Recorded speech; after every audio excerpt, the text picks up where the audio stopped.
बिस्मिल्लाहिर्रहमानिर्रहीम। अस्सलाम वालेकुम। Welcome to my YouTube channel अब्बू की रेसिपीज़। उम्मीद है कि सब खैरियत से होंगे। आज हम बनाएंगे कमर्शियल लेवल पर इस्तेमाल होने वाली रेसिपी, जो कि है बीफ नली पुलाव की रेसिपी। तो वीडियो के अंत तक क्लास में देखिएगा, इंशाल्लाह ज़रूर पसंद आएगी। तो वीडियो बनाना स्टार्ट करते हैं।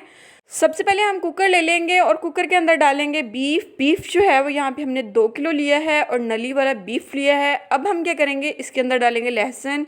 8 से 10 जवे हमने लहसुन के डालने हैं और एक जो है वो मीडियम साइज़ का प्याज बगैर काटा हुआ रख देना है, ठीक है। अब हमने इसमें काली मिर्चें डालनी हैं 8 से 10 दाने। थोड़ी सी हमने दालचीनी डालनी है, 3 बड़ी इलायची डालनी है और 1 चम्मच जो है वो इसमें नमक का डालेंगे हम और 1 चम्मच हम इसमें साबुत ज़ीरा डाल देंगे। अब हम क्या करेंगे, इसके अंदर पानी डालेंगे। पानी जो है वो हमने गोश्त के हिसाब से डालना है। गोश्त हमारा 2 किलो है, तो यहाँ पे हम पानी जो है वो 1.5 से 2 लीटर के करीब इसमें डालेंगे और इसको हम कर देंगे बंद।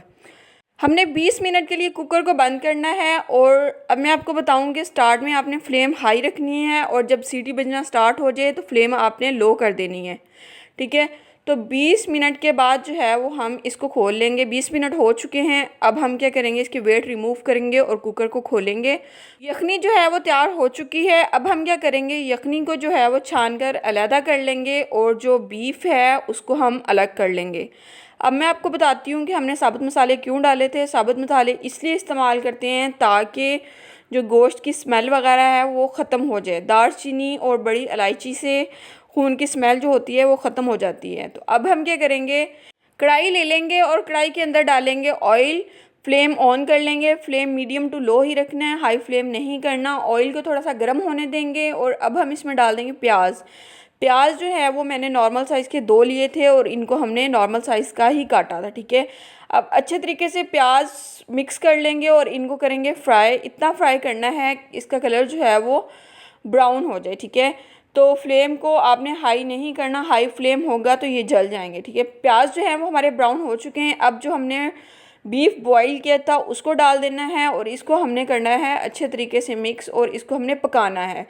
3 से 4 मिनट के लिए इसको अच्छे तरीके से पकाना है। इस रेसिपी को आप कमर्शियल लेवल पर बनाकर भी सेल कर सकते हैं और घर पर भी बनाकर खा सकते हैं। अब हम क्या करेंगे, इसमें कुछ मसाले ऐड करेंगे, जिसमें सबसे पहले हम इसमें डालेंगे नमक।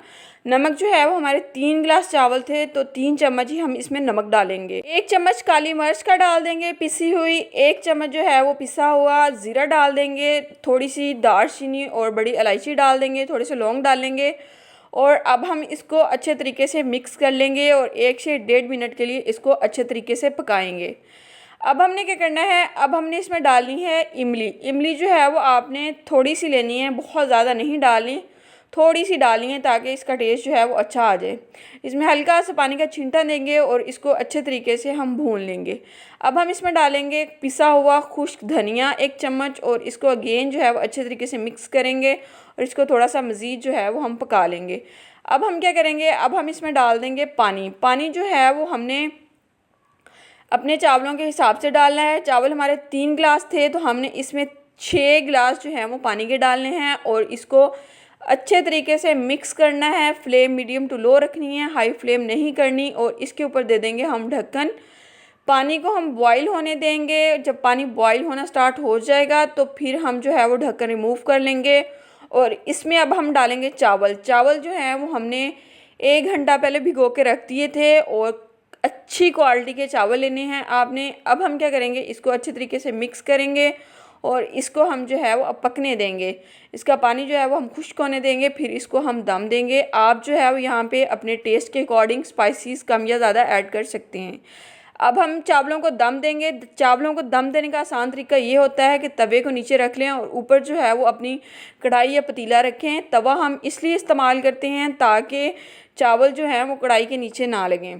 बाज़ दफ़ा जो होता है वो चावल नीचे से जल जाते हैं और दम भी अच्छे तरीके से नहीं आता, इसलिए तवा नीचे रखेंगे, फिर अच्छे और साफ़ कपड़े से या पोने से इसको दम दे देंगे और चारों तरफ से अच्छे तरीके से कवर कर देंगे ताकि स्टीम बाहर ना आए और इसको 15 मिनट के लिए दम देंगे। जब दम देंगे तो स्टार्ट में 2 से 3 मिनट के लिए फ्लेम हाई करके तवे को अच्छे तरीके से गर्म कर लेंगे। जब तवा अच्छे तरीके से गर्म हो जाएगा तो फ्लेम ऑफ कर देंगे और 15 मिनट के लिए इसको फ्लेम ऑफ पे तवे के ऊपर पड़ा रहने देंगे। माशाल्लाह चावल जो हैं वो हमारे बनकर तैयार हो चुके हैं। अब हम क्या करेंगे, चावलों के साथ जो है वो पुदीने वाली चटनी सब्ज़ इस्तेमाल करेंगे। चावलों की फ़ाइनल लुक चेक करें, माशाल्लाह कितनी ही ज़बरदस्त बनकर तैयार हुई है। और अब नली जो है वो नली देख लेते हैं, नली के अंदर से इसका गूदा निकलता है। और जब आप नली पुलाव खाने जाते हैं तो आपको आपकी प्लेट के ऊपर एक नली रख के दी जाती है जिसके अंदर गूदा होता है। आप निकाल कर जब खाते हैं तो बहुत ही मज़े का होता है। तो आप इस रेसिपी को ज़रूर ट्राई करें, घर पर ख़ुद भी बनाकर खाएं, या अगर आप घर से बिज़नेस स्टार्ट करना चाहते हैं तो कमर्शियल लेवल पर बनाकर सेल भी कर सकते हैं। तो आप इस रेसिपी को लाजमी ट्राई कीजिएगा, इंशाल्लाह ज़रूर पसंद आएगी। अगर आपको मेरी रेसिपी पसंद आ जाए तो मेरे चैनल को लाइक कर दीजिएगा, सब्सक्राइब कर दीजिएगा और बेल आइकन को लाजमी दबा लीजिएगा ताकि मेरी आने वाली हर न्यू वीडियो का नोटिफिकेशन आप तक बआसानी पहुंच जाए। और कमेंट सेक्शन में लाजमी बताया करें कि आपको हमारी वीडियोस कैसी लगी। अल्लाह हाफिज़।